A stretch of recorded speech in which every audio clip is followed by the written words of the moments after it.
Hey girl, hey, it's Nita and welcome back to another video. If you are new here, my name is nitadanielle, and on this channel we focus on fashion, beauty, lifestyle, motherhood, and everything in between. So if you enjoy those topics, make sure you hit that subscribe button down below.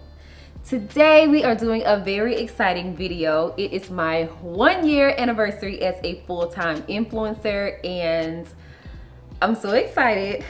A little bit in disbelief, but yeah, so we're gonna do a video talking about my journey, just an update, and also answer some questions you guys asked over on Instagram and in the community tab. So without further ado, let's go ahead and jump into the video.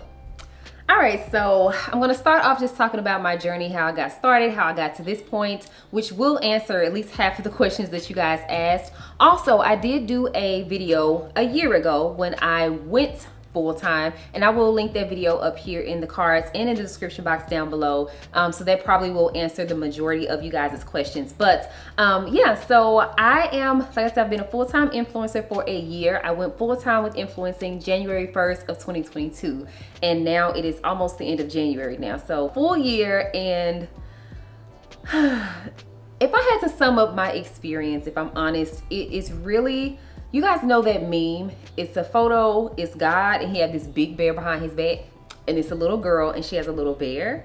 And I believe, you know, God asked her for the bear, and she was crying because she didn't want to give it to him, but she didn't see he had a big old bear behind his back.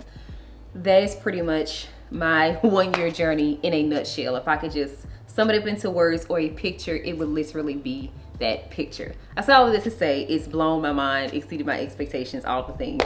So quick backstory how we got to this point. I'm gonna keep it pretty quick. I discussed it more in the other video as I talked about. So before being an influencer, I was a full-time hairstylist for 10 years. And I started influencing, if you want to call it that, during the pandemic. The salons were closed. If you guys know the pandemonium, we could not go to work. I was a non-essential worker. I was a hairstylist full-time. So I was at home, me and my daughter, and I just took that as an opportunity to do some other fun things. I was bored.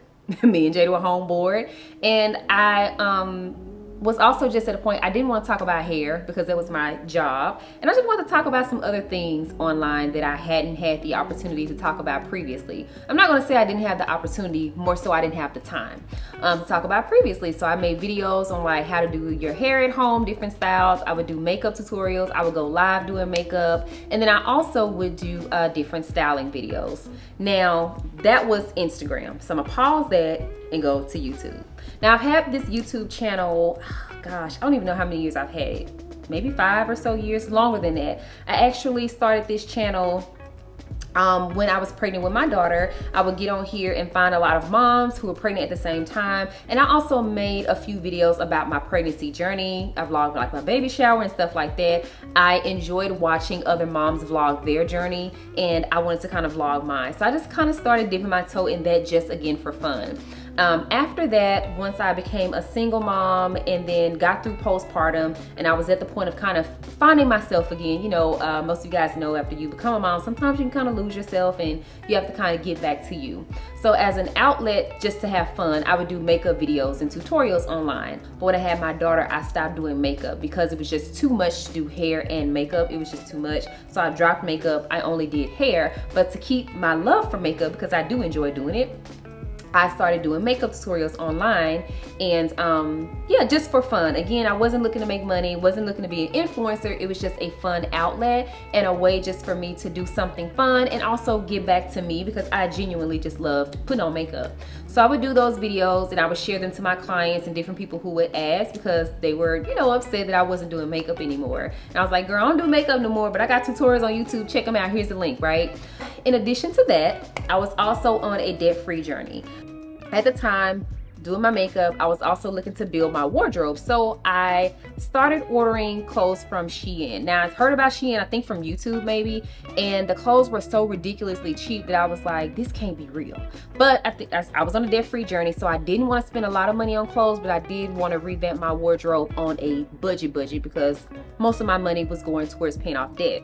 So I was like, okay, let me go ahead and order some of these clothes. I ordered them, it was legit, and I did a video, like a haul about my clothes I got from Shein. And that video got like, I'm gonna say my makeup videos and videos before would get maybe like 20 views. The Shein haul, I'm gonna say got like 500-600 views. I was like, whoa. Like in my mind, that was like viral. And I think within a few months, it probably hit like 1,000 views, which again, for me was a lot to go from maybe 10 to 20 views to 500 to 1,000 views. It was crazy. And so I was like, oh, that's neat, right? And people would ask for more fashion videos. We see this makeup, we ain't gonna do more fashion, we ain't gonna do more fashion, we ain't gonna do more hauls. And I was like, you know, I do it when I get to it, because again, this is not a job. I wasn't looking to make money, it was just fun.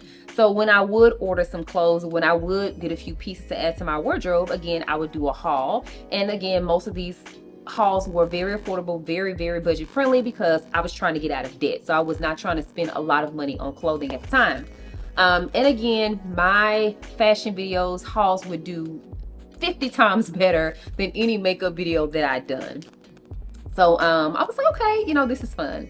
Fast forward 2020, pandemic hits, right? So I'm like, okay, well, now I have time. People been asking for more fashion videos. I have time to give it to them, so let's go, right? So I made more YouTube videos, did more hauls, we're at home ordering things, right? Also at this time, I was almost debt free. The only debt I had at that time was my student loans, which we all know during the pandemonium, they were deferred. So, you know, instead of spending my money on student loans, I was spending my little money, again, because the salon was closed, but I was spending my little money on clothes. And so when I ordered my clothes, I would do hauls. Also, I believe at this time, that's when Reels kind of came about on Instagram. So I would take little short clips from my YouTube videos and make them into Reels. And during that time, my page started to grow. My YouTube started to grow and my Instagram started to grow. And then eventually, maybe at the end of 2020, I started getting brands would reach out and different companies locally. I did start doing some modeling for local boutiques. And then I also did some modeling for a boutique based out of, I want to say, Chicago. She would send me the clothes to take pictures for her. Between that and different brands started reaching out, I was like, you know what, maybe this could be a thing. I think it's fun. Maybe this could be a side hustle. Also, because the salons were just closed, I'm like, okay, well, let me, you know, find a little side hustle in case they close the salons again. Again, most of us after the pandemic, you know, that was an unprecedented thing. So I was just like, hey, if something ever happens to the salon again, maybe this can be an extra source of income where I'm not having to depend on just hair and wigs and stuff like that. 2021, I decided to take influencing seriously and just see what could come of it. And again, at this point, I'm still thinking side hustle. I'm just thinking a few extra dollars. You know, I'm thinking helping me to get out of debt, because I still wanted to pay my student loans off. So 2021, I set aside my time when I was not at the salon. I was like, I'm going to make 2 dedicated YouTube videos a week, and then I'm going to take clips from those videos and make them into Reels. That's exactly what I did. My page grew. Before I did this, as a hairstylist, I had 6 or 7,000 followers. I think by the end of 2021, I think at that point I'd hit 100K. Was it? Or maybe it was, I don't know. It grew a lot. It grew a lot. And then I think my YouTube had grown to like almost 50,000 from, again, like maybe 1,000 or 1,100 subscribers. So there was a lot of growth. Also during 2021, that's actually when I really started getting regular brand deals. Regular meaning it went from just a random reach out here or there, or spam, or people not wanting to pay me, to actual brands wanting to pay me. Also at that time, again, when I was like, okay, maybe I'm gonna make this a real side hustle, I started to look into getting educated about the business. I also realized as I started working with brands more and they started sending me these contracts, I'm like, what is this that I'm looking at? I don't know what this is. I don't know, you know. And then you also have these brands. If you think about Walmart, Target, you know, Reb Dolls, Ashley Stewart, whatever, they have a legal team. It's just me. And they weren't finna take advantage of me, honey. So I had to find, I was very adamant about finding all the knowledge that I could to make sure that I'm not getting taken advantage of, and that I was knowledgeable enough about the industry to know what I'm getting myself into. Because again, I'm realizing this could really be something, but I have no idea what the heck is going on here. I would look at Maddie James. If you guys are not following her on Instagram, she's an OG influencer. And she taught, I don't know if she offers them anymore, but I know for sure she did like a cohort teaching influencers about the business of influencing, because I found a lot of knowledge about how to, you know, equipment and how to do this and how to do that, but I was looking for the back end of the business. And I think because I came from an entrepreneurial mindset, I knew that the content could get better. I knew that I could get better at the thing, but I need to be knowledgeable about the business because I want to make some money. And Maddie Oops, who taught me how to get to the money, okay? Shout out to Maddie James. So I took, like I said, Maddie James, Also at that time, Crystal Heredia, who is the owner of Mujeres Social, during the pandemic, she was giving classes. There was another young lady who was also doing coaching calls. And so, you know, I took different classes here and there, but the class for Maddie, it was over a span of like 12 weeks or something, and it was just very in-depth. And so that's where I really learned about the back-end business, in addition to the other classes that I took. But shout out to Maddie. Once I took her class, learned how to negotiate and different things like that, and that's when I actually really started to make money, because I knew what to ask for, I knew what to look for, I knew what to charge.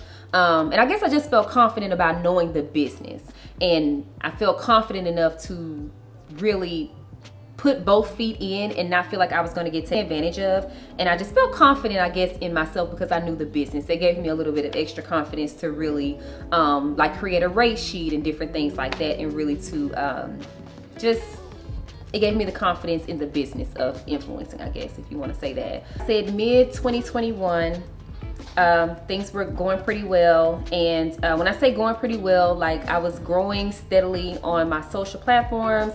I was getting, you know, like a trickle of a deal here and there, you know, maybe 1 or 2 a month, if that. I think that might have been pushing it. I think maybe 1 or 2 deals a month, which was good for me, again, part-time, because I'm still full-time hairstylist. I'm still a mom. And so that was enough for me part-time, in addition to keeping up with consistent content and just kind of finding my way.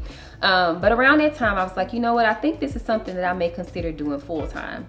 So in addition to that, being burnt out in the industry, I'm finding this thing. I really do enjoy it. It's something new. It's exciting. It's fun. It's different. At this point, it's not really feeling like work. And so I started considering, like, maybe this is something I could do full-time. So you guys know I'm a woman of faith, honey.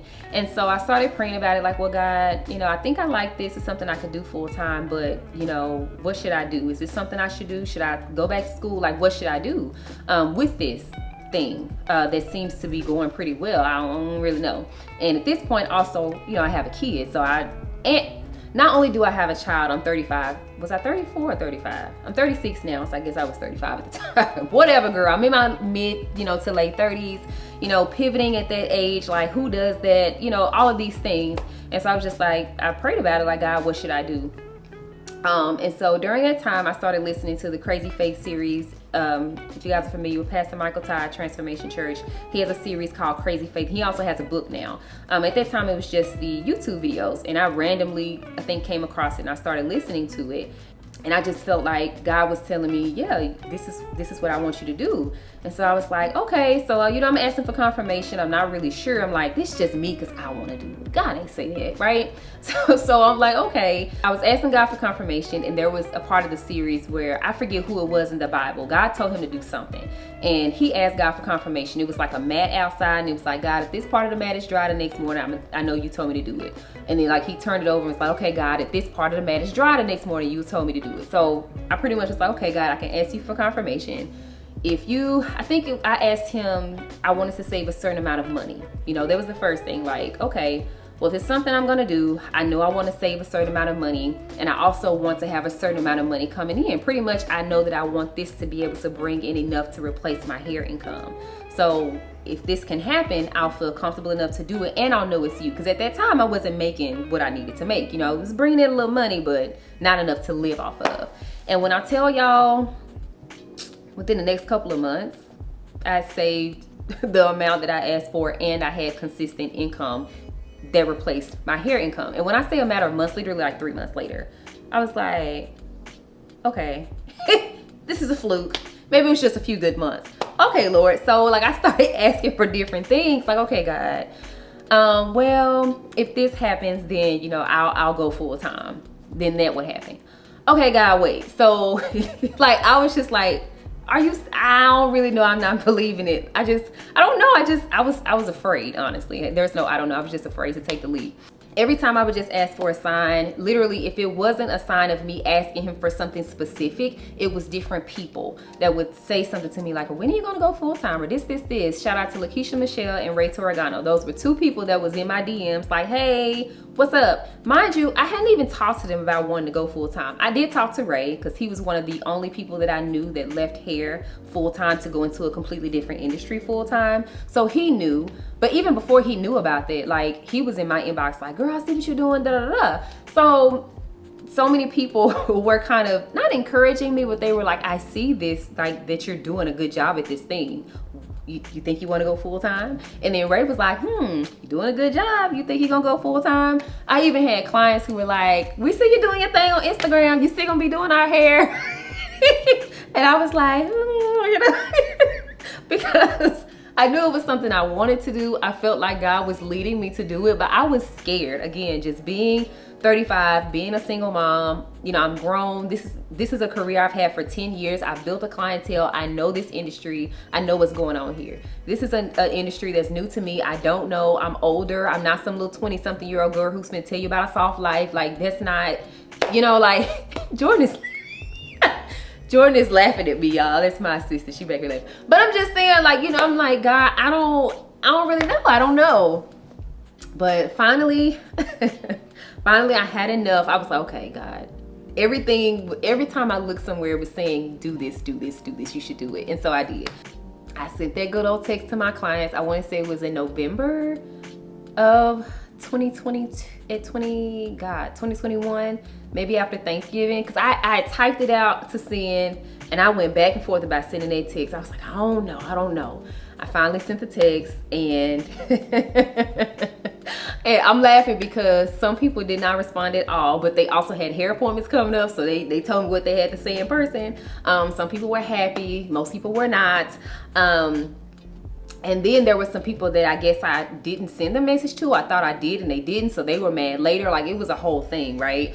And I'm just like, y'all, it was not intentional. I just pivoted careers. But anyhow, I said all this to say, I was trembling and shaking in my boots. I was scared, but I knew that God gave me the okay to do it. And if he's proven nothing else, he's proven that he will provide.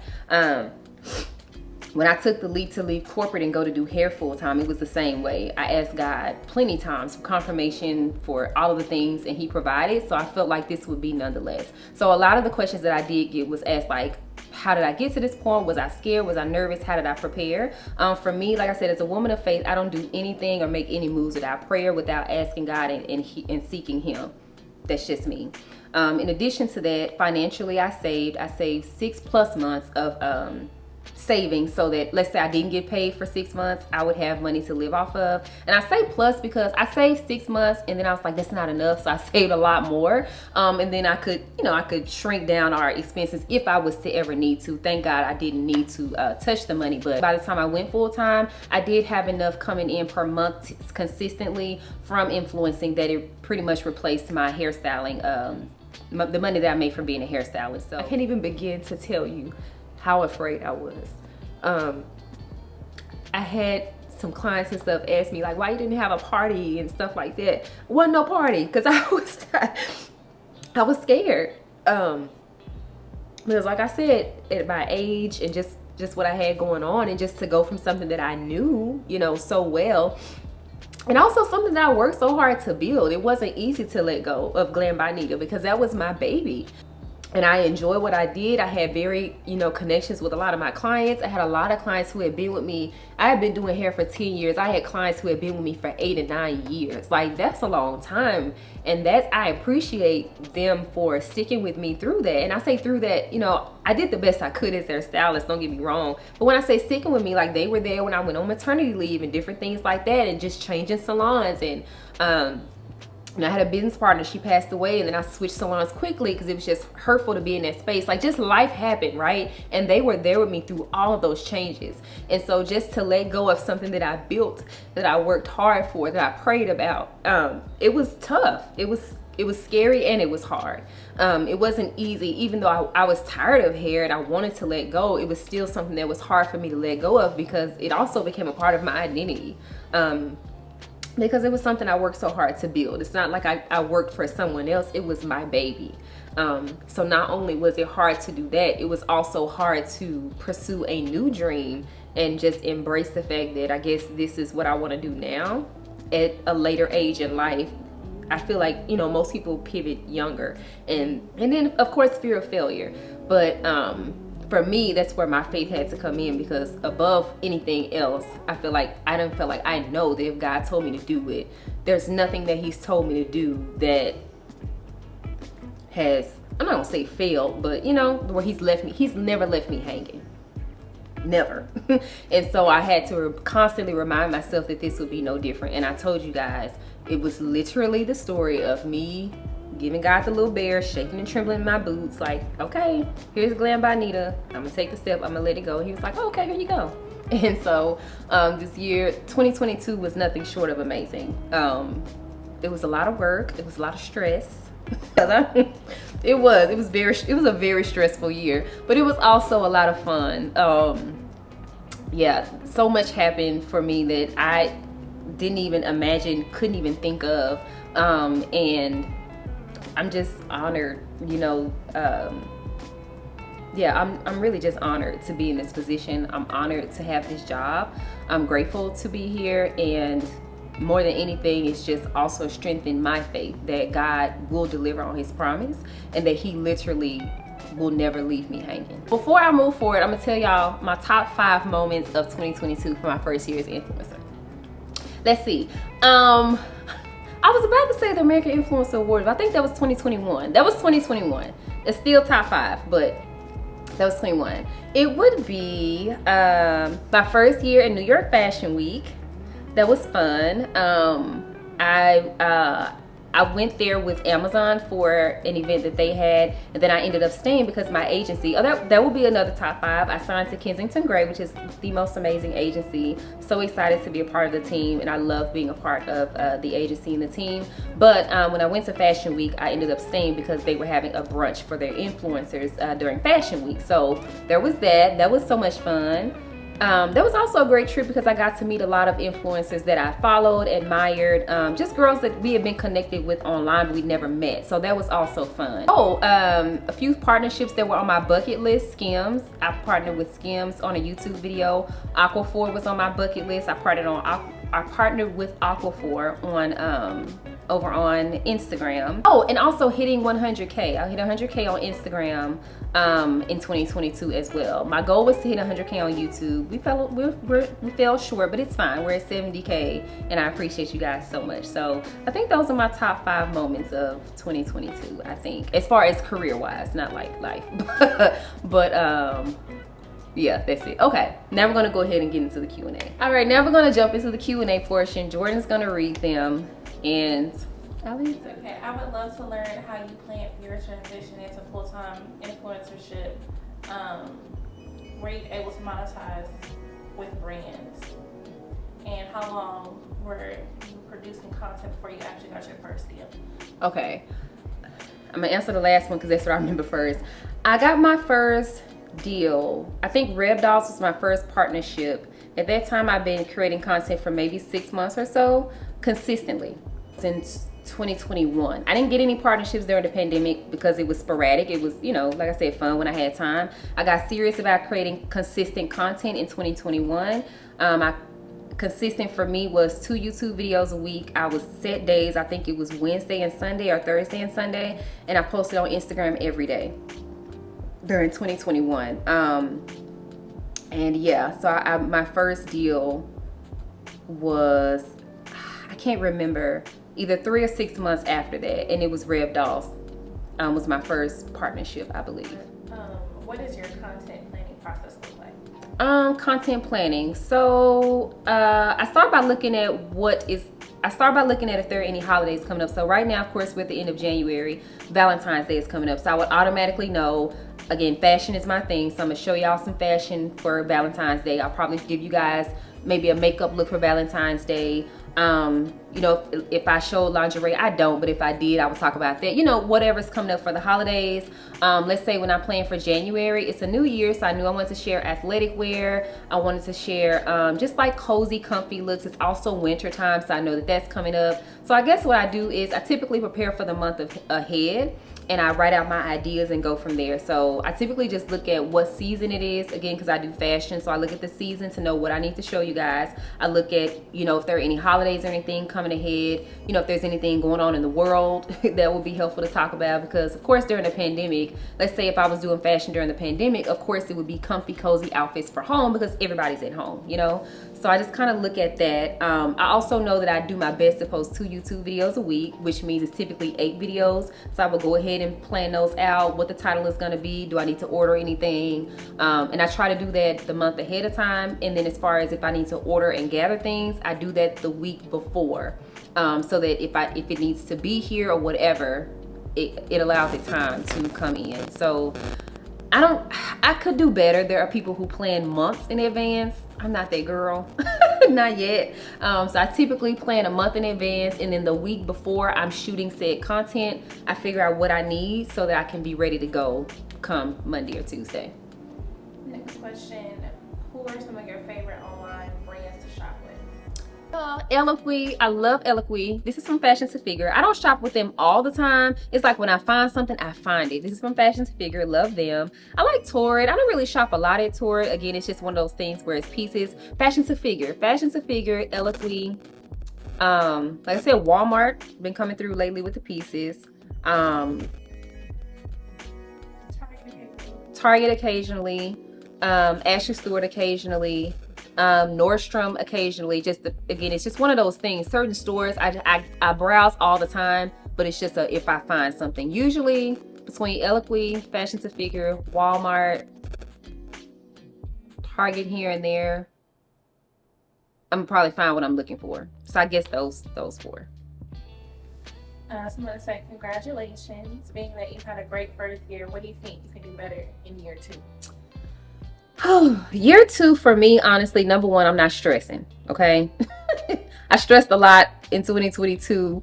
Did I say it right year? I think I did. So I stressed a lot last year unnecessarily, and I say unnecessarily because it's gonna be what it's gonna be, and it is what it is. I'm not gonna have faith and worry. That's counterproductive. In addition to, I think, you know, it was just a new thing, so I was just stressing and obsessing about everything. This year, I think I'm settling into who I am and who nitadanielle is as a brand. Also, I think I'm just more comfortable in my role also as the leader of nitadanielle. Like at the end of the day, whatever goes right or wrong or whatever happens falls back on me because it's my name, it's my brand, right? Of course, I'm God's daughter, it's his, but it's my name. So 2022, I think depending on I'm not going to say dependent, but I looked for a lot of outside validation for certain ideas. But this year, I don't need no outside validation. It is what it is, and I said what I said. And I want what I want, and it's going to look the way I want it to look. You know, it's just, I guess I just have more confidence in myself as, you know, nitadanielle this year, I guess. So if I do anything differently, just being more sure of myself as an influencer. Maybe that's what I was trying to get at. I'm more sure of myself as an influencer. I don't question a lot of different things. I'm more okay with making mistakes and trying different things as well. I'm going to do better with planning ahead. Again, I was off the fly a lot last year. But this year, we're going to do better with planning. Have you said we've been doing better with planning? I try. I think we came in rolling this year. Yeah. Okay. She said we came in rolling this year, so. Someone said, which one did you prefer, hairstyling or being a full-time content creator? I don't prefer one of they're different. What I miss about hair is the people aspect. I actually like talking to people in person. And I find that a lot of influencers are introverts. I don't consider myself to be an extrovert. I'm an ambivert? It depends on how I'm feeling the day and what's going on, right? I enjoy talking to people, but I also enjoy being by myself. So I miss being in the salon because I miss in-person interaction. I miss talking to my clients and just, you know, that part of it. But I like the flexibility that influencing gives me versus in the salon, you know, we both have to agree on a certain time. I got to be there, you know, that kind of thing. So they both have their pros and cons. I don't think I prefer one over the other. I think it just depends on the season of life. And I feel like hairstyling was definitely great for the season of life I was in at that time. I don't think I could have done influencing in my mid-20s. I was too insecure to be online because I'd be clapping back at everybody. That just wouldn't have been a good time for me. That wouldn't have been a good time for me. Even mentally, it would have been a good time for me. So I think I enjoy both. I don't think one over the other. They both have their pros and cons, and I think I enjoy them both at different seasons of life. So yeah. Someone said they're interested to know, how did you discover your niche as an influencer? I let the people told me. I think I told you guys when I did fashion, even to this day, I can do makeup, I can do whatever. Fashion content is going to just perform the best, and that's just what it is. So I think I told y'all I did makeup videos, and even now when I do get ready with me's and stuff, they'll do well depending, but a try on haul, a fashion video, a lookbook will always just do better numbers. So I let the people tell me. How do you protect your privacy, personal info, family, etc.? My family doesn't really do online. I mean, thankfully my family's just not into social media like that. They don't want to be online, and I don't put them online. So there's that. I mean, of course you guys see Jada here and there. You guys have seen my mom. Probably not my sister though. Like, they just don't really do social media like that. So there's that. I don't share my family because they didn't choose this life and this platform. So I'm not going to share them if they choose not to. And when I'm spending time with my family, I typically don't vlog anyway, or have the camera, because it's just not, you know, I'm spending time with my family. I'm not trying to be nitadanielle. I'm just Shanita. So outside of that, as far as privacy, as far as like information, I don't know. Like I have had to learn when I'm vlogging, specifically vlogging, because that's where you're out and about. I try not to vlog when I'm in my complex, different things in the background, like mindful of that. I also don't really vlog when I go to places that I go all the time. Like, my favorite places have not been not to say that places that I go on a vlog I don't like, I do, but places that I frequent a lot, I don't vlog me going there. You just have to see me if you see me there. What else? So that's really it. But I think because I'm not a vlogger like that, I don't feel like I have a lot of privacy issues, because again, most people don't watch. I'm not gonna say most people don't watch, but again, the majority of the people that are here for fashion content at this current moment. So the people who watch my vlogs, I don't feel like they have ill intent. Like, those people are really here for Nita, and I appreciate y'all. So yeah, but I also just don't share certain things, or don't vlog or video certain things intentionally to protect my privacy. So yeah. What are some things you wish someone told you about the industry, and how is it connecting with other influencers? What are some things that I wish someone told me about the industry? You know what? There's a group chat right now that that was dinging, and shout out to the girls, because we're doing a little collaboration over on Instagram here soon, so you guys will see it shortly. But so we were in the group actually yesterday talking about taxes, talking about financial advisor. Like, y'all, that conversation was so needed. Shout out to Ashley from Head to Curve. She's the plug. Ashley's the plug. I found my video editor from Ashley, and she just gave me another recommendation for a CPA, which I have one, but they're not as well versed in the influencer industry. My CPA I used a lot more when I was doing hair. It's just a different industry. So and then she gave me a good recommendation for a financial advisor. I had a few different meetings, but you know, nothing just quite clicked. So shout out to Ashley. For me currently in this present moment, I didn't know enough about, again, the learning about the business side and different things like that. But also when it comes to money, because influencing is just a different industry, we get money differently. It's not a, 9 to 5, it's not every 2 weeks. It's also not even sometimes net 30, 60, 90, which net 30, 60, 90 is typically how we get paid, which means we do the work and we don't get paid to 30, 60, or 90 days later. So that's another thing. You really have to manage your money well, because it's not like I post and I get paid today. That's not how they work. And then sometimes, even right now, I just had a meeting yesterday with management. 3 brands are late on payment. And when I say late, we passed the 90 days. Where's the money? So you have to manage your money very well in this industry. And those are just things that I think people don't talk about. I think a lot of times people see the glitz and glamour of the industry, and they think you just balling out of control, and it's just lights, camera, action, whoop, whoop, and it's like, it's fun, but it's also, work. It is work. I think that's another thing people don't like.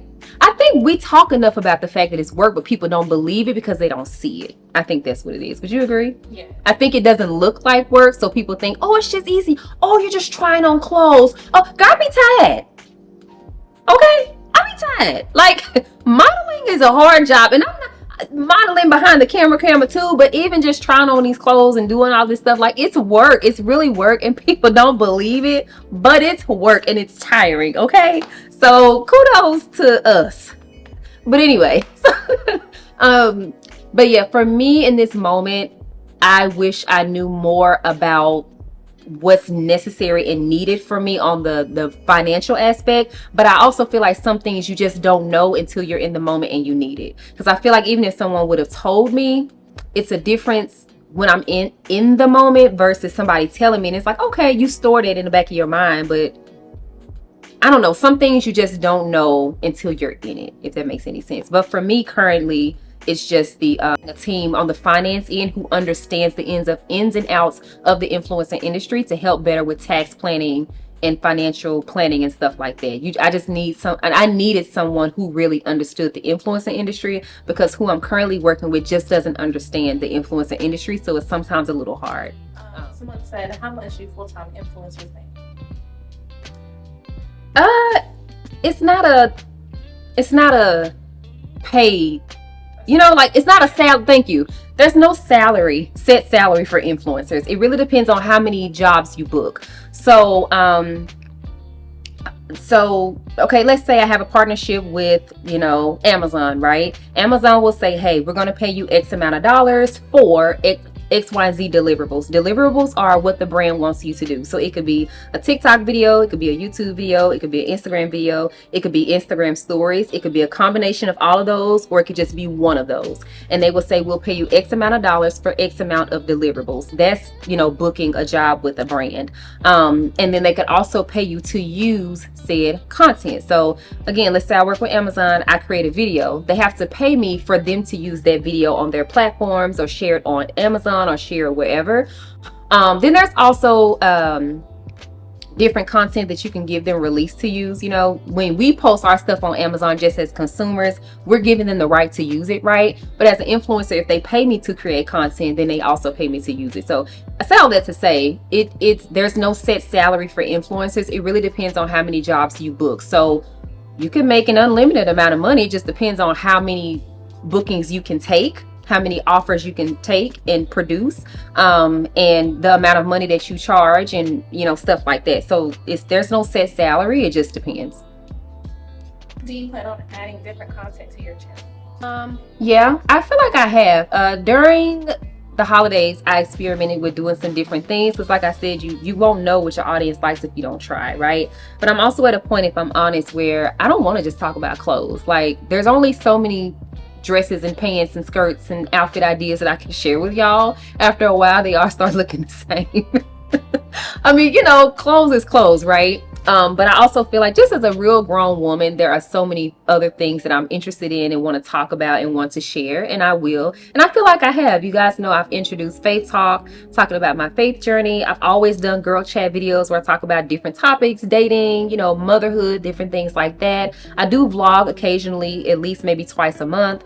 So yeah, I would definitely keep those topics, but I'm going to try to do better with mixing them. But at this point, fashion and beauty will always be, it's not going anywhere. It would just, other things will be intertwined with that. So Someone said you hate triangle. do I hate it?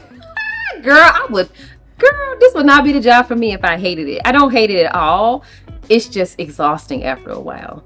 I get really tired trying on clothes.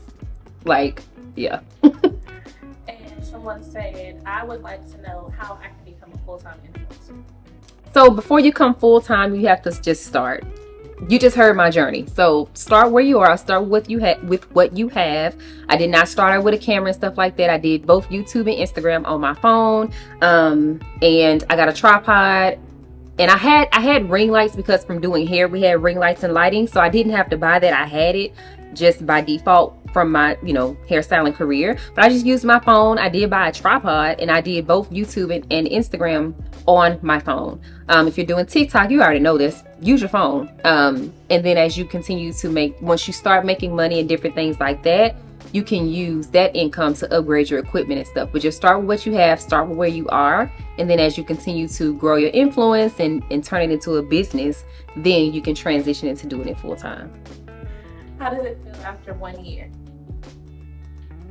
it feels good. I feel a little bit more settled. Year one, like I said, was stressful just because it was year one and it was just unknown. I feel a little bit more settled in year two. Someone said, what is your favorite social media platform? Okay. My favorite is YouTube because I like watching YouTube. I watch YouTube like TV. But when it comes to creating YouTube, it gives me the most trouble. YouTube is the hardest platform to create for because it's longer form content. This is usually where you really want to like upgrade your quality and all that.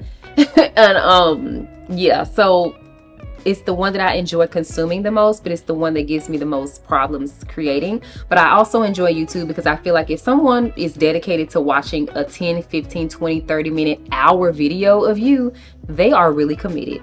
And most of my loyal following is from YouTube. So yeah, I have a love-hate relationship with YouTube, but I would say YouTube. Were you ever nervous in front of the camera, or did it come naturally? I guess it came naturally. I was never nervous in front of the camera. And again, I think that maybe because I feel like if I can talk to people in real life, if I can talk to strangers, clients that came in day to day, face to face, I can talk to a camera. So yeah, I wasn't nervous. And I think because talking to people in person would be more intimidating than a camera. What has surprised you the most about being an influencer full time?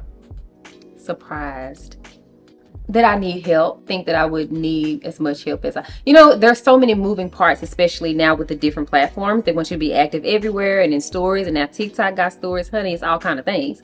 I cannot show up at all of the places. I cannot be all of the things, and I cannot do it by myself. So I don't know if that was surprising. Yeah, like I would see people who have teams, and I would just be like, why do they need so many people? But now I get it.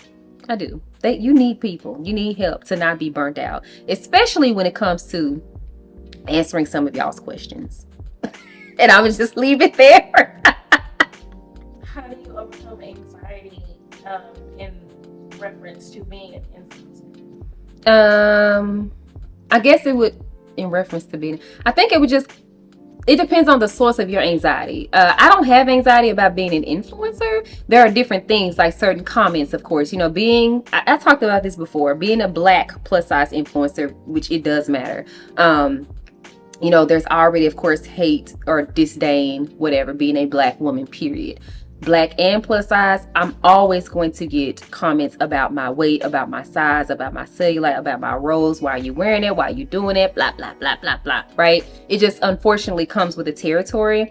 And it's something that I feel like you have to be strong enough to handle, which is why I said I couldn't have done this in my early to mid 20s. Like, girl, no, I would have been in the corner crying somewhere, but you just have to be strong enough to handle it. So it would just depend on what the source of your anxiety is. And then at that point, because I know for me, it got bad to a point. I talked about, I had a video that went viral on TikTok, and not in a good way. It was like people thought I was lying about the size of the clothes. And I get that even here sometimes. Specifically Walmart Scoop brand. I wear a size extra large, and the girls swear up and down I'm lying. Why? I'm gonna lie about this one video. Anyway, so comments like those, especially when you attack my character, because I'm not a liar.